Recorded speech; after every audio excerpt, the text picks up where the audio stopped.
नमस्ते बच्चों, आज हम लोग विशेषण के बारे में पढ़ेंगे। वाटिका में रंग बिरंगे फूल हैं। मेरे पास एक खिलौना है। पेड़ पर कुछ चिड़िया बैठी है। इन वाक्यों में रंगीन शब्द संज्ञा या सर्वनाम शब्द की विशेषता बता रहे हैं। यहाँ पर एक शब्द खिलौना की विशेषता बता रहा है, कुछ शब्द चिड़ियों की विशेषता बता रहा है तथा रंग बिरंगा शब्द फूल की विशेषता बता रहा है। बच्चों, किसी संज्ञा या सर्वनाम शब्द की विशेषता बताने वाले शब्द को विशेषण कहते हैं। जिस शब्द की विशेषता बताई जाती है उसे विशेष्य कहते हैं। जैसे यहाँ पर फूल, खिलौना और चिड़िया विशेष्य है। तो बच्चों, विशेषण की परिभाषा क्या होगी? संज्ञा तथा सर्वनाम की विशेषता बताने वाले शब्दों को विशेषण कहते हैं। अब हम विशेषण के भेद के बारे में पढ़ते हैं। विशेषण के 4 भेद होते हैं: गुणवाचक विशेषण, संख्यावाचक विशेषण, परिमाणवाचक विशेषण, सार्वनामिक विशेषण।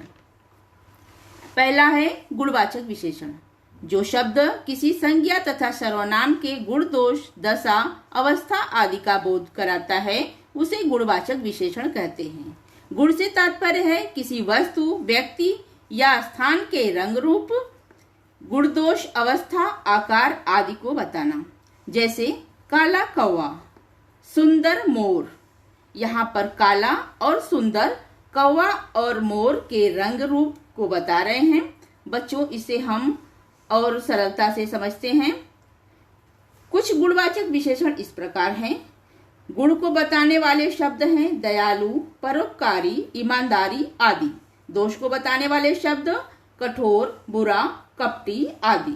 रंग रूप को बताने वाले शब्द गोरा, काला, आकर्षक आदि।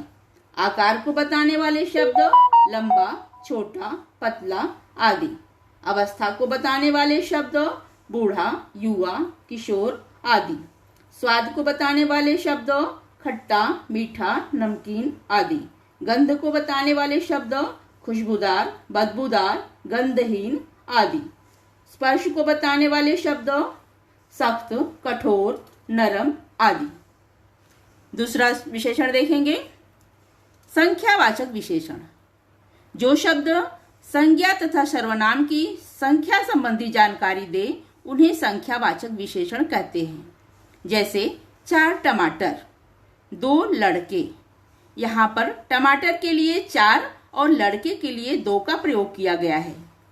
संख्यावाचक विशेषण भी 2 प्रकार के होते हैं। एक निश्चित संख्यावाचक विशेषण, 2 अनिश्चित संख्यावाचक विशेषण। पहला देखेंगे निश्चित संख्यावाचक विशेषण।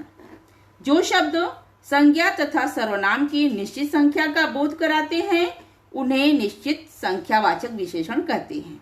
उदाहरण, 3 लड़के खेल रहे हैं, मेज पर 5 पुस्तकें हैं। इन दोनों वाक्यों में विशेष की निश्चित संख्या का बोध हो रहा है, अतः ये निश्चित संख्यावाचक विशेषण हैं। अनिश्चित संख्यावाचक विशेषण। जो शब्द संज्ञा तथा सर्वनाम की निश्चित संख्या का बोध नहीं कराते उन्हें अनिश्चित संख्यावाचक विशेषण कहते हैं। जैसे कुछ लोग बाहर खड़े हैं, बगीचे में बहुत से फूल हैं। इन दोनों वाक्यों में निश्चित संख्या का बोध नहीं हो रहा है, अतः यह अनिश्चित संख्यावाचक विशेषण है। तीसरा विशेषण देखेंगे, परिमाणवाचक विशेषण। जो शब्द संज्ञा तथा सर्वनाम शब्दों के परिमाण तथा अर्थात नाप, तौल तथा मात्रा की जानकारी दे उन्हें परिमाणवाचक विशेषण कहते हैं। इसके साथ अधिकतर नाप, तौल सूचक शब्द जुड़ा होता है।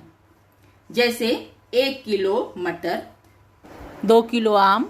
यहाँ पर मटर के लिए 1 किलो और आम के लिए 2 किलो का प्रयोग किया गया है। परिमाणवाचक विशेषण भी 2 प्रकार के होते हैं। एक निश्चित परिमाणवाचक विशेषण, दूसरा अनिश्चित परिमाणवाचक विशेषण। पहला निश्चित परिमाणवाचक विशेषण। जिन विशेषण शब्दों में संज्ञा या सर्वनाम के निश्चित परिमाण का बोध होता है उन्हें निश्चित परिमाणवाचक विशेषण कहते हैं। जैसे माँ ने 5 किलो चावल खरीदे। रोमा 2 लीटर दूध लाई। इन दोनों वाक्यों में 5 किलो और 2 लीटर शब्द चावल तथा दूध की निश्चित मात्रा बता रहे हैं, अतः ये निश्चित परिमाणवाचक विशेषण हैं।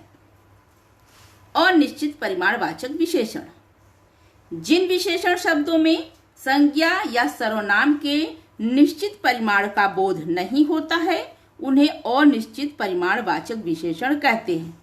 जैसे मुझे कुछ फल दो, दूध में कम चीनी डालना।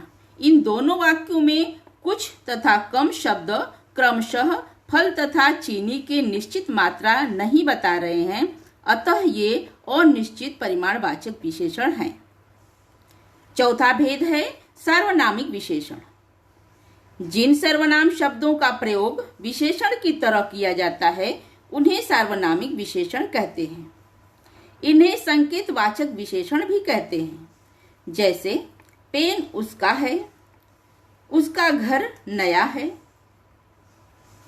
बच्चों, सर्वनाम तथा सार्वनामिक विशेषण में अंतर। संज्ञा के स्थान पर प्रयोग किए जाने वाले शब्दों को सर्वनाम कहते हैं, परंतु जब कोई सर्वनाम संज्ञा से पहले प्रयुक्त होकर संज्ञा की विशेषता बताता है तो उसे सार्वनामिक विशेषण कहते हैं। जैसे यह काफी दुबला है। यह वाक्य जो है, यहाँ पर यह शब्द सर्वनाम है। यह लड़का काफी दुबला है, यह सर्वनामिक विशेषण है। पुस्तक मेरी है, यह सर्वनाम है। मेरा पेन खो गया, सर्वनामिक विशेषण। बच्चों, पहले वाक्य में जो है यह काफी दुबला है, इस वाक्य में यह शब्द संज्ञा के स्थान पर आया है, इसलिए यह शब्द सर्वनाम है। दूसरे वाक्य में यह शब्द लड़का यानी संज्ञा से पहले आया है, इसलिए सार्वनामिक विशेषण है। बच्चों, आज आपने विशेषण के बारे में पढ़ा और मुझे उम्मीद है कि आपको यह विशेषण की परिभाषा और उसके भेद समझ में आए होंगे। धन्यवाद।